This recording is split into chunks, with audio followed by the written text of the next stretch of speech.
All right, here we continue with the membership class on the section of Understanding CrossWay. Starting off with the leadership structure, let's go ahead and read that. Jesus Christ is the one and only head of our church. Pastorally, our church is led by a team of elders. Some of our elders serve the church vocationally, and others receive their income from other vocations. The qualifications for elders are those found in the Bible in 1 Timothy 3, Titus 1, and 1 Peter 5. Additionally, there are several individuals who serve as deacons whose qualifications are spelled out in 1 Timothy 3, 8 through 13. So just point out a couple things here in leadership structure. First, there's two offices, you see that. That's elder/pastor, as well as deacons. Deacons, we heard last time, can be men and women at CrossWay. Office of elder and pastor are only men. That's the way we understand the biblical teaching. One of the things to point out with this, though, is this led by, in the second sentence there, pastoral, our church is led by a team of elders. So we have a plurality of elders. And our church governing, or our church polity, says that all elders are equal. So we don't have a senior pastor or a lead pastor.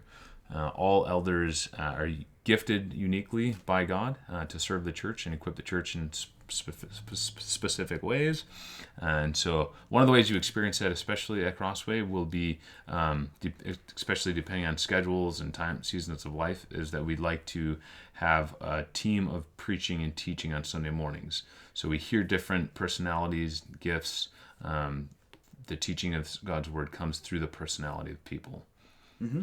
Yeah, so this will cause us to be a little bit maybe different than like a lot of traditionally churches traditionally have maybe like a senior pastor, and that's not necessarily the way that we operate. So with a team of elders, and those elders are equal, even though they may have different giftings and kind of serve in different with their different strengths in different ways. There's nonetheless an equality in terms of their carrying the leadership and decisions for the church. And then deacons, on the other hand, are those who serve for the physical needs of the church.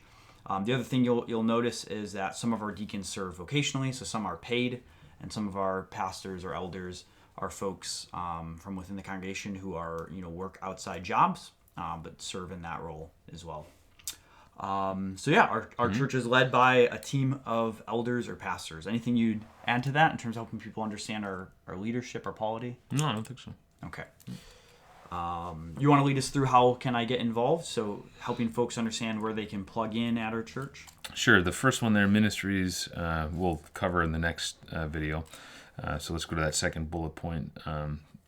Serving on Sunday mornings, we typically have a very high percentage of folks who are at CrossWay serving on Sunday mornings. We think that's a great way to be a part of ministering. As if you remember from God's vision for the church, we talked about the church being a place where the people are different but totally interdependent upon one another, and Sunday morning serving is a great way to get involved and care for other people. So each year we typically have some sort of a sign up that you sign up for ministries for the year, but obviously you can get plugged in wherever you need to. So the deacons would be the place to go to get involved there. Mm-hmm. And just two notes would be, you see in the footnote there, is that in order to serve in the children's ministry, you have to be attending for 6 months and cleared through a background check. And then if you are on a team, we always just ask if for some reason you're missing a week to connect with others to find a replacement.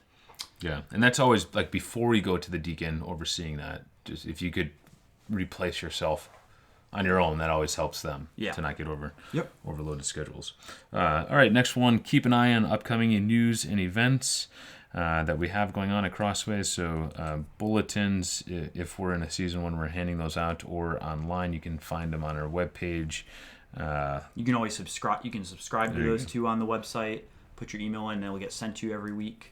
And in the Facebook page as well, we often post things there. Yeah. Which leads to that next point about the Facebook groups. We have Facebook groups that people share prayer requests in and connect through that way. So if you're on Facebook, that's a good thing to jump into. Yeah, then you can jump on the website and submit your information to our online directory. There's the link there for you. That'll get your name on the email list. People will be able to know who you are. You'll be able to learn who other people are if you find the online directory and such. Yeah, so on the membership side of the page, there's a link to submit your information so that we have it there. And then if you have any other skills that you can use for the church, so say you're a handyman or you do graphic design, all of us have different skills that God's given us, and so we would love to see you be able to use those for the church. And then finally, we would say is that we value feedback. So CrossWay is a church where we have a high culture of just people contributing their ideas and their thoughts and their feedback, and so we genuinely do value those things. A lot of the improvements that have happened over CrossWay have happened because folks have spoken up and discussed their ideas. Mm-hmm. Yeah, we just understand that all the pastors, elders, deacons, we have blind spots. We don't see everything. God's gifted the church, the individual people of the church uniquely, and sometimes you see something or someone sees something that the rest of us don't see, and that can bring great improvement. So we really want to hear your thoughts and things that can be improved. All right, in the next video we will cover our different ministries.